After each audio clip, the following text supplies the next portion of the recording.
Good morning from Panhandle Outdoors, America's only daily outdoor TV show. Your source for fishing, hunting, and information for folks who enjoy the great outdoors. Now sit back, relax. It's Panhandle Outdoors. Good morning, folks. Welcome to Panhandle Outdoors. I'm Winston Chester. Glad you're here this morning. Got a big show lined up, a special guest here. But first, let's take a look at our weather. Brought to us by Gulf Coast Air Conditioning. Drew Pollard, hard-working crew, taking care of our everyday comfort needs. And speaking of comfort, high today, how about 82, low 76, not much movement right there. And water temperature has dropped 1 more degrees, folks. The water temperature at the end of the pier is 83 degrees. That's the lowest it's been in a good while. Let's take a look at our river region brought to us by the good folks at Panama City, Coca-Cola. The Apalachicola Bluntstown is surging up to a 3.1, so it's in decent shape, a little bit higher than it has been. The Choctawhatchee at Caryville still at a 1.8. Folks, the Choctawhatchee has been low for a long time this summer, been low most of the summer, so just be careful there. We'll be talking more about it. 1.8 at Caryville. Tide chart brought to us by Kent Forest Lawn. Good, strong tide. The high tide is this morning at 2:51. It's going out until this afternoon at about 3:33.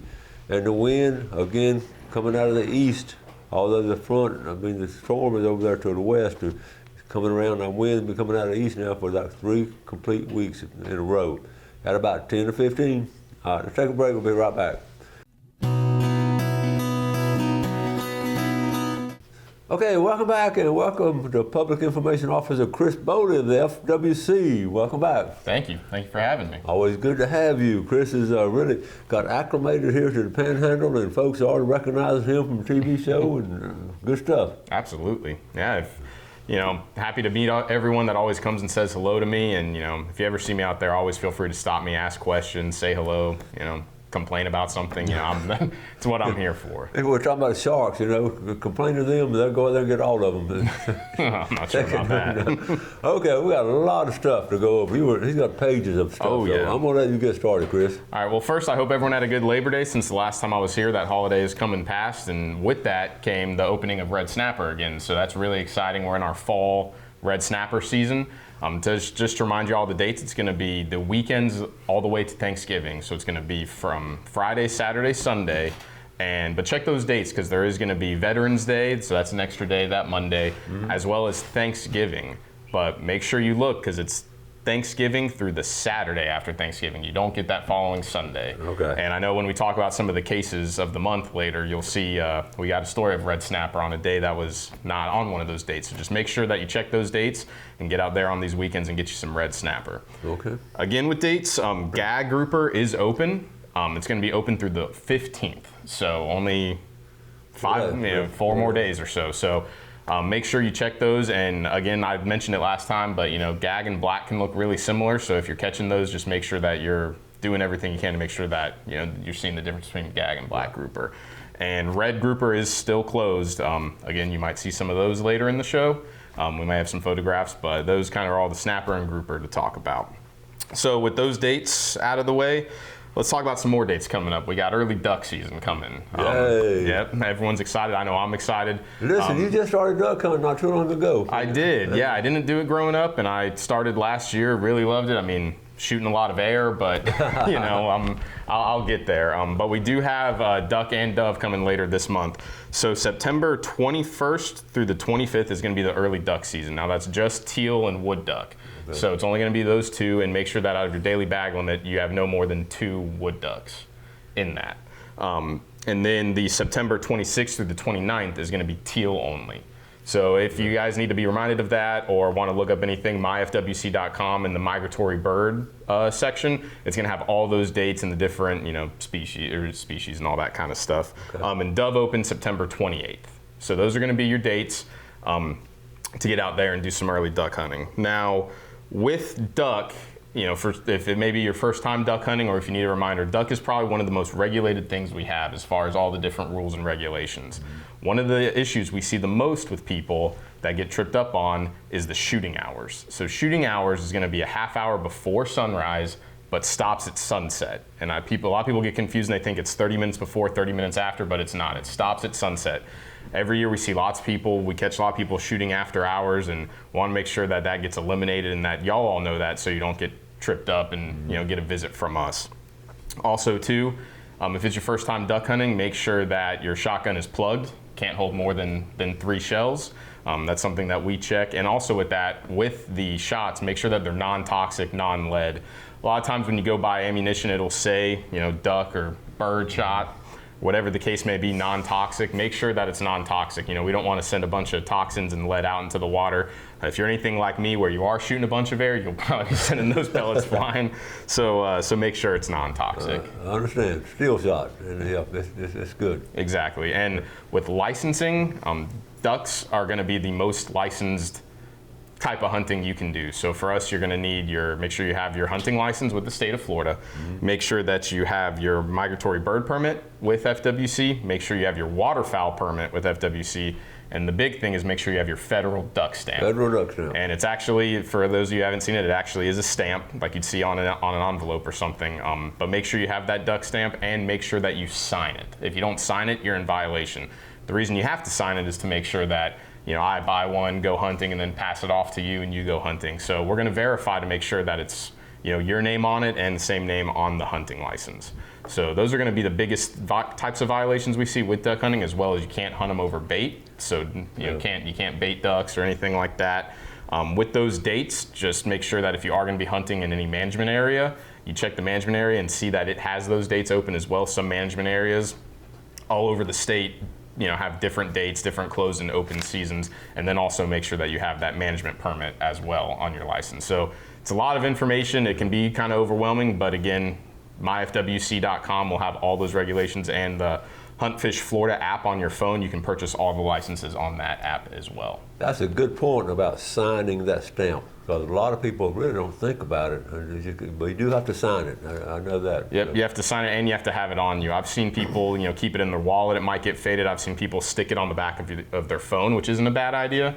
Everyone has their phone on you, and most people pull up their licenses on their phone anyway, but just make sure that you have that stamp on you and it's legible. Are you seeing a lot of that? People have the license in their phone now? Are you seeing a lot of that? Yeah, absolutely. And that's one thing we try to tell people is we do have there's the FWC app, and you can pull up all your licenses and everything. I always recommend people to, when you pull up your license when you have good service or Wi-Fi and screenshot it. So that way if you're deep in the woods or way offshore, you may not have service and be able to pull up those licenses. But that's absolutely good enough to show us either that or if you have a physical copy, but the phone works Good too. point. Good point. All right, let's take a quick break and come back with Chris.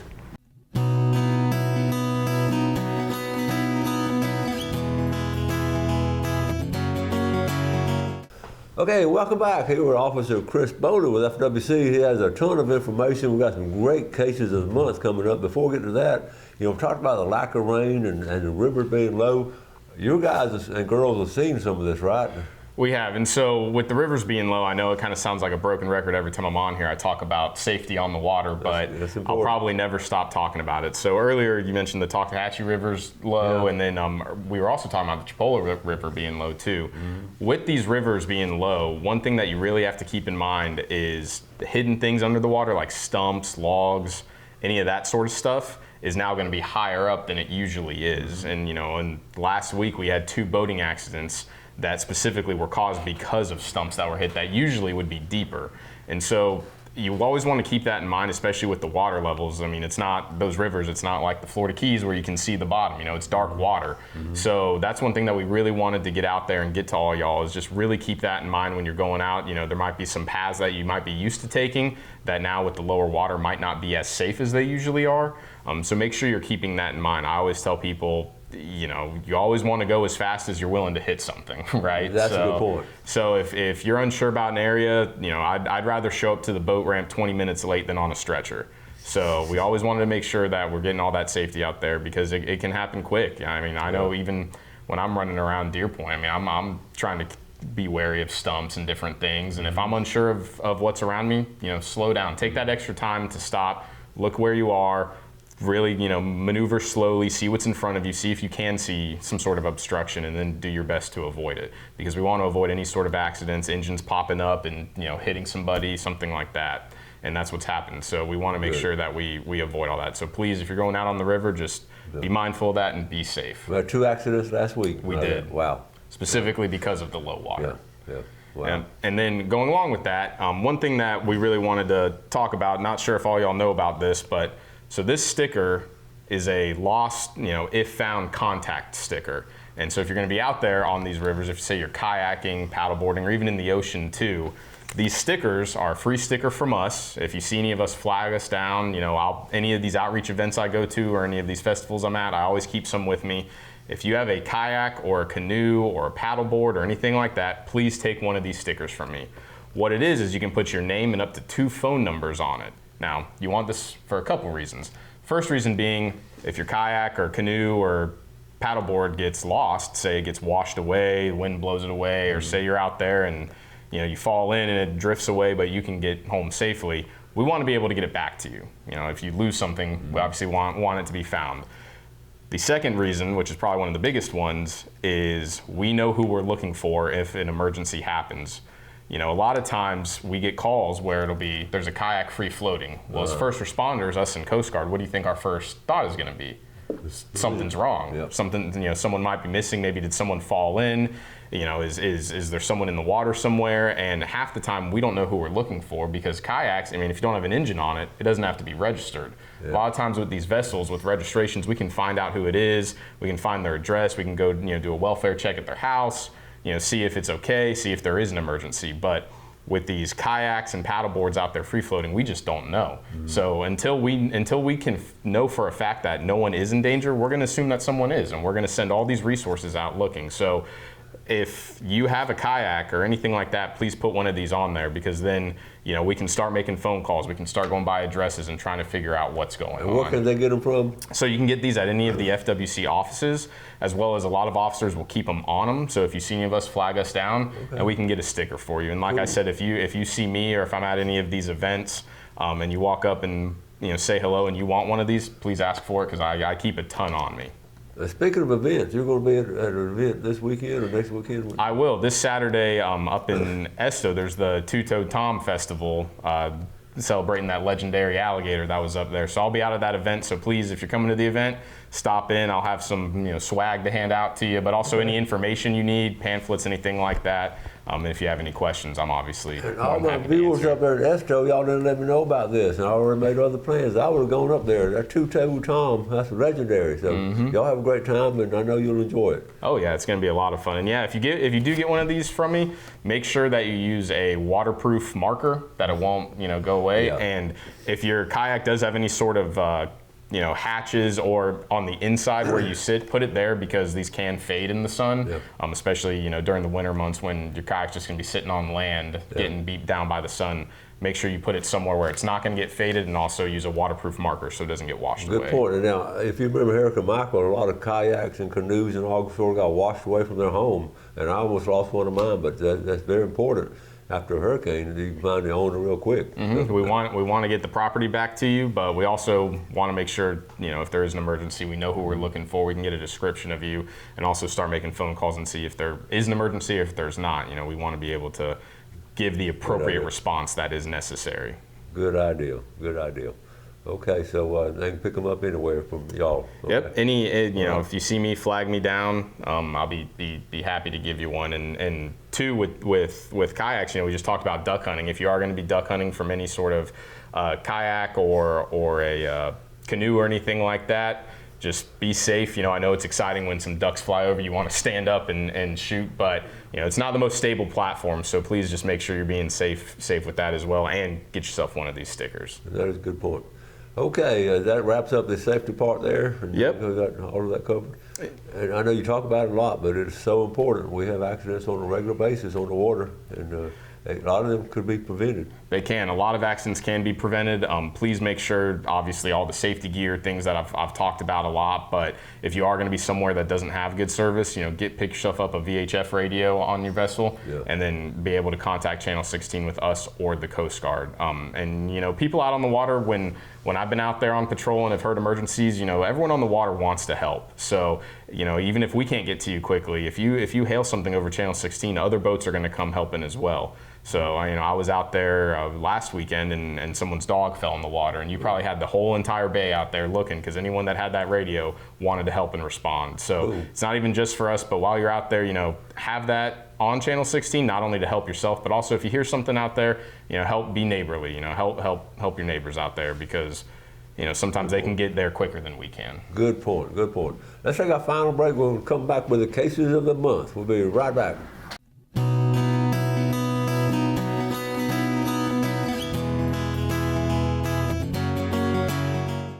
Okay, welcome back. We're getting set up here for some pictures with our case of the month, and Chris is always good about bringing them here.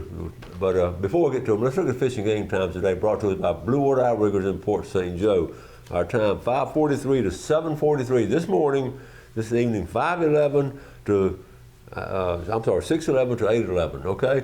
Now, Chris, we always, I marvel every month when the cases of the month come out, how people try to break it off. So let's get started. Well, we got lots of cases to talk about today. I wanted to highlight 5 of them that happened here in our area, and some of them happened over the holiday weekend, so that's just a great showcase of our, people might think we're out there trying to get, boating safety and all that, but we can still do resource. So this first one that we have, as you can see, that's a lot of Spanish mackerel. I think it's a little, just a tad over the bag limit for one person. We're always talking about tailgate pictures, but this is not the kind of tailgate picture we want. So it's a total of 42, which we know the bag limit for one person is 15. Yeah. And 4 of them were actually short. So this one happened at one of our piers here in Panama City, and this one was actually called in from a tip. So as game wardens, we try to be everywhere we can at once, but the duties of our job, we're always spread out. So please, if you do see something, say something, because a lot of times there's violations happening all the time, and those tips can be really vital to us being able to find people. We might be, maybe the opening of early duck and we're all out there, but stuff could be happening down at the beach. So please, if you see something, say something, because it can lead to, perpetrators getting caught that are obviously keeping, 27 over the bag limit? Yeah. Yeah. Great. But they were from out of state, you said? They were from out of state. Okay. Yeah. I knew none of us locals would do that. Right. Okay, so thanks for that tip, whoever did it. Okay?